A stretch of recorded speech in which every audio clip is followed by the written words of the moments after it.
तो गिरगिट के बारे में तो आपने सुना ही होगा, वो रंग बदलते देर नहीं लगाता। ऐसा ही कुछ राजनीति में भी होता है और इसका ताजा उदाहरण संजय राउत खुद बन गए हैं। जी हाँ, संजय राउत पिछले 4-5 दिनों से लगातार राहुल गांधी को गलत साबित करने में तुले हुए हैं। राहुल गांधी के वीर सावरकर पर दिए बयान को गलत साबित करने पर लगे हैं, मगर अंदर की खबरें यह आ रही हैं कि संजय राउत को इसी बयानबाजी पर भयंकर फटकार पड़ी है और वो डांट किसी और से नहीं बल्कि खुद उद्धव ठाकरे से पड़ी है। जी हाँ, जिसके बाद राउत ने रंग बदलते हुए तुरंत मीडिया के सामने राहुल गांधी के फोन आने की बात कही। मगर अब बड़ा खुलासा ये हुआ है कि राउत मीडिया के सामने झूठ बोल रहे थे। राहुल ने राउत को फोन किया ही नहीं, तो आखिर संजय राउत राहुल गांधी को लेकर झूठ क्यों बोल रहे हैं और मातोश्री में पड़ी फटकार के बाद क्यों राउत के बोल अचानक बदल गए, आपको बताते हैं सब। आप भी वीडियो को लाइक और शेयर कर अपना प्यार और सपोर्ट दिखाएं और कमेंट में से लेकर अपनी बात अपनी राय जरूर रखें। चैनल के साथ जुड़कर चैनल को सब्सक्राइब कर हमारी आवाज बने। तो संजय राउत जब से जेल से बाहर आए हैं, उद्धव ठाकरे की नाक में दम करके रखा है। उद्धव ठाकरे संजय राउत से इतना आजीज आ चुके हैं कि राउत को मातोश्री में तलब तक करना पड़ा, जिसके बाद राउत पर और उनकी जुबान दोनों पर ही लगाम फिलहाल कसती हुई दिख रही है। दरअसल राहुल गांधी ने हाल ही में भारत जोड़ो यात्रा के दौरान वीर सावरकर को लेकर जो बयान दिया था और जो डॉक्यूमेंट्स दिखाए थे, संजय राउत ने उन सबको पूरी तरह नकार दिया था। बल्कि राउत ने राहुल गांधी की सोच और समझ दोनों पर ही सवाल उठा दिए थे, जिसके बाद तो उद्धव ठाकरे की शिवसेना में हलचल मच गई, क्योंकि उद्धव की शिवसेना वैसे भी कांग्रेस और एनसीपी नाम की बैसाखी पर टिकी है। अगर दोनों में से एक पार्टी ने भी साथ छोड़ा तो शिवसेना बिखरकर मिट्टी में मिल जाएगी। और संजय राउत ने ये सब जानते हुए भी राहुल गांधी के सावरकर वाले बयान की निंदा की और आदत के मुताबिक मीडिया में काफी कुछ ऊल जुलूल भी कह दिया। अब राउत ने बोल तो दिया, मगर राउत को पता नहीं था कि इसका अंजाम क्या होगा। अब सूत्रों की माने तो संजय राउत के बयान के वायरल होने के करीब 3 से 4 घंटे बाद संजय राउत को मातोश्री में तुरंत पहुंचने के लिए कहा गया। जी हाँ, पक्के सूत्रों से आ रही खबरों के मुताबिक उद्धव ठाकरे संजय राउत के बयान से बेहद नाराज थे और उद्धव ठाकरे ने राउत को मातोश्री बुलाया और राहुल गांधी के खिलाफ बयानबाजी को लेकर कई सवाल भी पूछ डाले। अब राहुल बुरी तरह फंस गए। एक तो वो वीडियो में राहुल गांधी के खिलाफ बोल चुके हैं, वहीं उद्धव ठाकरे की डांट भी पड़ गई है और सूत्रों की माने तो उद्धव ठाकरे ने राउत को साफ साफ शब्दों में कहा कि उन्होंने राहुल गांधी के खिलाफ जो भी मीडिया में कहा है उस पर खुद ही लीपापोती करें और राहुल गांधी या सोनिया गांधी की नाराजगी ना झेलनी पड़े, उससे पहले ही मामले को शांत करा दें। अब राउत बुरी तरह फंस चुके थे, क्योंकि सावरकर के खिलाफ वो बोल नहीं सकते और राहुल गांधी के खिलाफ बोलकर उद्धव ठाकरे की नाराजगी का सामना करना पड़ा।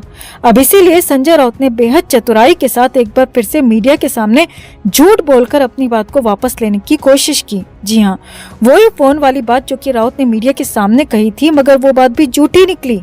दरअसल सावरकर विवाद के बाद राउत ने मीडिया के सामने कहा था कि राहुल गांधी ने उन्हें फोन किया था और उनके हालचाल जाने थे।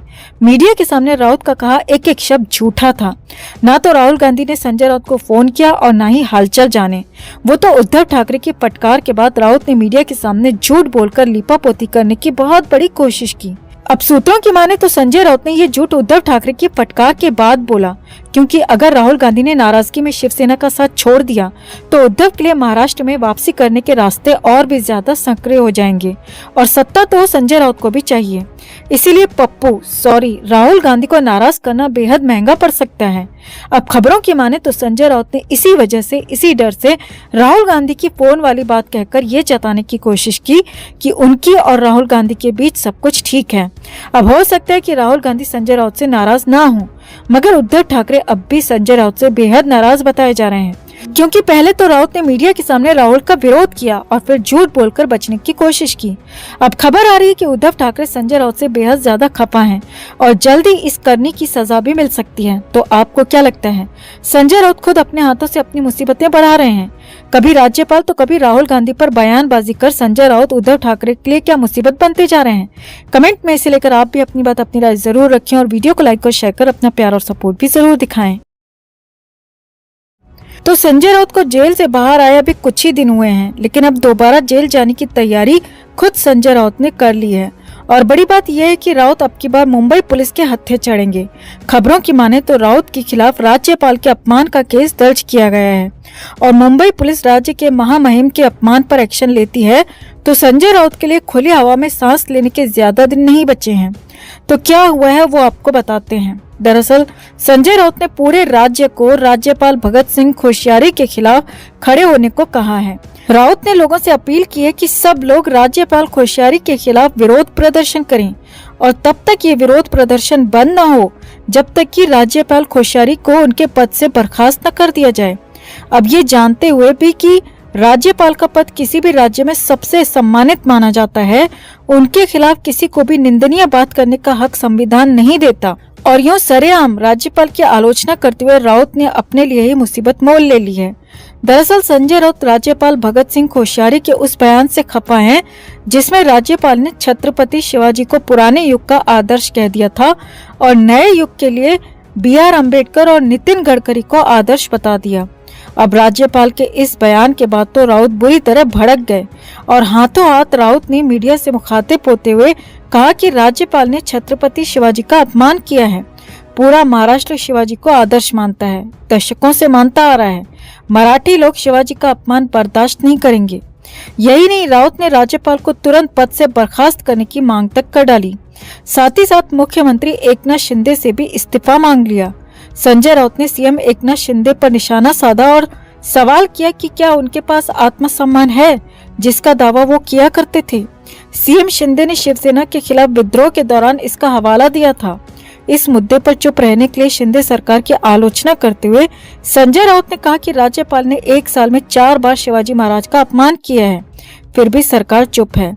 संजय राउत ने सीएम शिंदे से इस्तीफा देने और राज्यपाल को उनके पद से बर्खास्त करने की मांग की है। अब सीएम से इस्तीफा मांगना तो राजनीति की दुनिया में जायज माना जाता है, मगर राउत ने तो अपने बड़बोलेपन की वजह से राज्यपाल को बर्खास्त करने की मांग कर ली, जो कि संविधान के हिसाब से राज्य के महामहिम का अपमान है। अब जहां एक तरफ शिवसेना के लोग राज्यपाल के बयान से खफा हैं, वहीं बीजेपी और शिंदे गुट के लोग राउत की बदजुबानी से नाराज हो गए हैं और खबरों की माने तो कुछ नेताओं ने मुंबई के अलग अलग पुलिस थानों में राउत के खिलाफ शिकायत दर्ज करवाई है और राउत की तुरंत गिरफ्तारी की मांग की गई है। अब अगर मुंबई पुलिस शिकायत के आधार पर एक्शन लेती है तो राउत की मुश्किलें बढ़ सकती हैं, क्योंकि जिन लोगों ने राउत के खिलाफ पुलिस थानों में शिकायत दर्ज करवाई है उनके पास राउत की सारी रिकॉर्डिंग्स हैं। राउत जिस भाषा और जिस अंदाज में राज्यपाल के खिलाफ टीका टिप्पणी कर रहे थे उसके सारे सबूत इन रिकॉर्डिंग्स में मौजूद हैं और मुश्किलें राउत की बढ़ सकती हैं। ज्यादा भी नहीं तो शिकायतों के आधार पर राउत को 2-4 रातें तो जेल में गुजारनी पड़ सकती हैं। तो आपको क्या लगता है, राउत का बड़बोलापन क्या उन्हें फिर से जेल पहुंचा सकता है? आप भी राउत की राज्यपाल के खिलाफ की गई टिप्पणी पर, राज्यपाल के खिलाफ की गई बयानबाजी पर और राज्यपाल के किए गए अपमान पर अपनी राय कमेंट में जरूर रखें और वीडियो को लाइक और शेयर कर अपना प्यार और सपोर्ट भी जरूर दिखाएं। तो संजय राउत की आदतों से सभी वाकिफ हैं। वो अपने लिए मुसीबतें खुद ही मोल लेते हैं और मुश्किल में फंसते हैं।